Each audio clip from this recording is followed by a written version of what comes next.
Halo seluruh, balik lagi dengan Bad Review.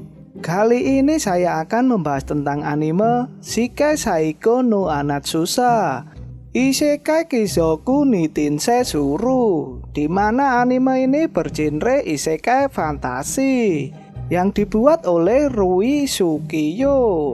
Anime ini menceritakan pembunuh terhebat di bumi hanya tahu bagaimana hidup sebagai alat bagi majikannya, sampai mereka berhenti membiarkannya hidup. Dilahirkan kembali oleh anugerah seorang dewi ke dunia pedang dan sihir. Dia ditawari kesempatan untuk melakukan hal-hal yang berbeda kali ini. Tapi ada masalah. Dia harus melenyapkan pahlawan super kuat yang akan membawa akhir dunia kecuali dia dihentikan. Sebelum masuk ke dalam video, lebih baik Anda semua untuk subscribe dan share video ini.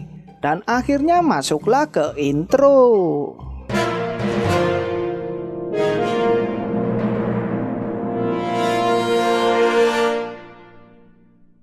Di awal cerita kita akan diperlihatkan seorang gadis yang sedang dirias. Tetapi sang gadis pun terlihat menangis. Ternyata para gadis yang sudah dirias akan dilelang ke para bangsawan.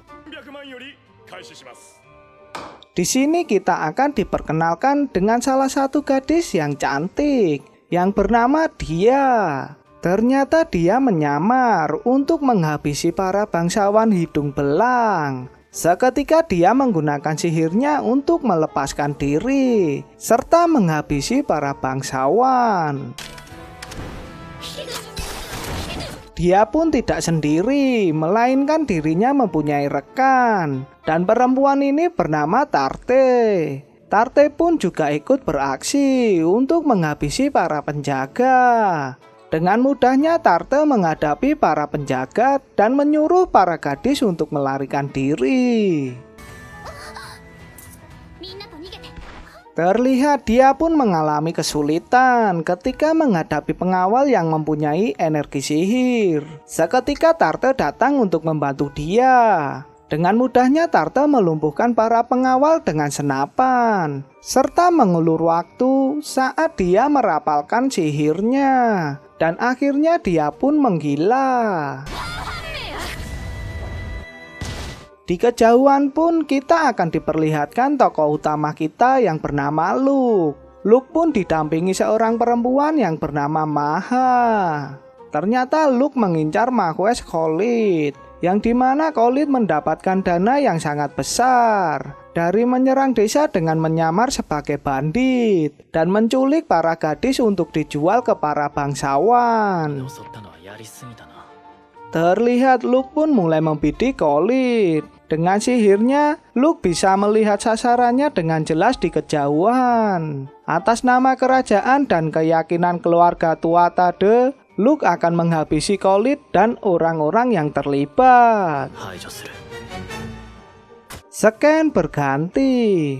Terlihat seorang sniper yang sedang membunuh sasarannya dengan didampingi seorang gadis sebagai navigatornya. Dengan mudahnya pembunuh tersebut menghabisi sasarannya dan menyelesaikan misinya. Pembunuh tersebut sangat sadar jika dirinya digunakan hanya untuk alat saja yang harus melaksanakan perintah. Ketika hendak pergi, sang pembunuh pun melihat drone sedang mengintainya. Seketika sang pembunuh tersebut mengambil alih kemudi dan melarikan diri.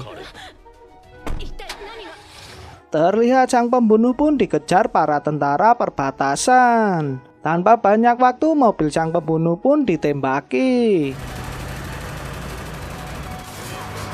Tetapi sebelum mobil ditembaki, sang pembunuh pun membuat rencana untuk melarikan diri dari drone yang memakai kamera inframerah. Dengan pengalaman dan kecerdasannya, sang pembunuh pun memperhitungkan dengan cermat. Seketika mereka pun keluar dari mobil.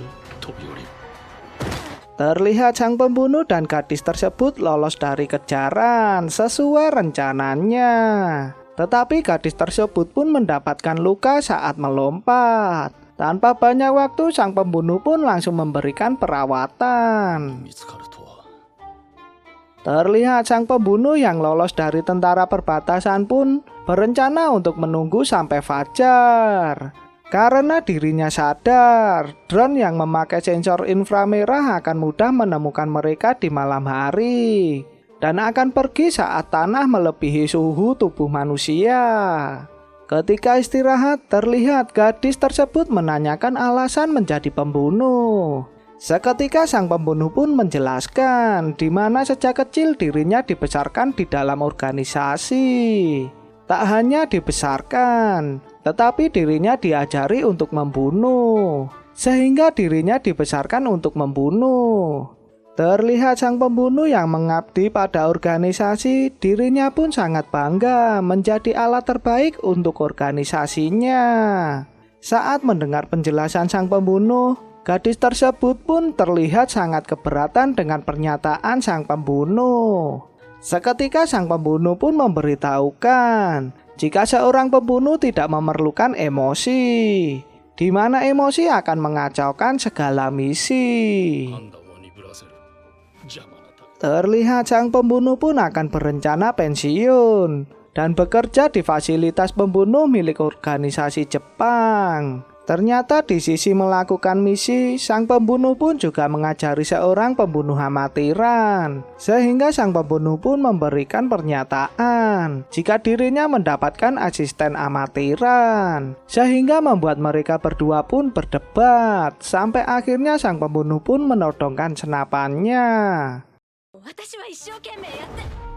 Ternyata senapan tersebut milik sang gadis. Sang pembunuh pun memberikan alasan kenapa sang gadis kurang waspada, serta memberitahukan jika dirinya berencana membunuh sang gadis agar tidak meninggalkan jejak. Seketika sang pembunuh menanyakan tentang apa yang dilakukan jika sudah tertodong. Sang gadis pun langsung menjawab apa yang harus dilakukan. Sang pembunuh pun langsung memberitahukan agar tidak mempercayai siapapun, serta mengembalikan senapannya dan menyuruh sang gadis untuk tidur. Terlihat sang gadis pun langsung menodongkan pistolnya kepada sang pembunuh. Tetapi sangat sayang sekali, sang pembunuh pun sudah mengambil semua pelurunya. Scan berganti. Terlihat sang pembunuh pergi ke bagasi serta memberitahukan kepada organisasi. Sang pembunuh yang berniat pensiun pun dirinya langsung meminta untuk melakukan misi baru. Dan misi tersebut akan melatih pembunuh baru. Seketika sang pembunuh mendapatkan apa yang diperlukan. Dan akhirnya mereka pun berangkat ke Jepang. Terlihat pesawat yang ditumpangi sang pembunuh pun telah dibajak. Tetapi sang pembunuh pun sudah mengetahui siapa pelakunya. Hal inilah yang dilakukan organisasi untuk membunuh sang pembunuh. Seketika sang pembunuh pun pergi ke kokpit pesawat dan mengambil alih kemudinya. Terlihat sang pembunuh pun sudah menyadari jika dirinya akan diburu. Dan akhirnya pesawat pun langsung mendapatkan tembakan dan membuatnya hancur. Scan berganti. Terlihat sang pembunuh pun mulai merenungi nasibnya, yang dimana dirinya punya kesetiaan sampai bersedia mati bila diperintahkan. Serta dirinya menanyakan alasan pengkhianatan organisasinya, sehingga membuatnya kesal. Terlihat sang pembunuh pun berada di tempat yang tidak dikenalinya. Seketika di depannya pun muncul seorang dewi. Ternyata sang dewi memanggil jiwa untuk memberikan pilihan kepada sang pembunuh, di mana sang pembunuh akan dihidupkan kembali dan kehilangan ingatan, atau menerima permintaan sang dewi akan dilahirkan ke dunia yang berbeda dengan membawa ingatannya. Sang pembunuh yang sudah menyadarinya pun langsung menanyakan siapa yang harus dibunuh. Sang Dewi pun langsung menjawab jika sang pembunuh akan dikirim ke dunia sihir dan pedang dan harus membunuh pahlawan di dunia tersebut. Dan membuat film pun bersambung. Kisah Luke pun masih berlanjut. Mungkin saya akan membahas episode yang lainnya di video selanjutnya agar dulur-dulurku mengetahui cerita dari anime ini. Jika kalian suka dengan video ini, jangan lupa untuk like dan share. Jika kalian ingin memberikan masukan, langsung saja di komen. Dan jangan lupa ya dulur-dulurku untuk subscribe agar tidak ketinggalan video selanjutnya. Sampai jumpa di episode lainnya.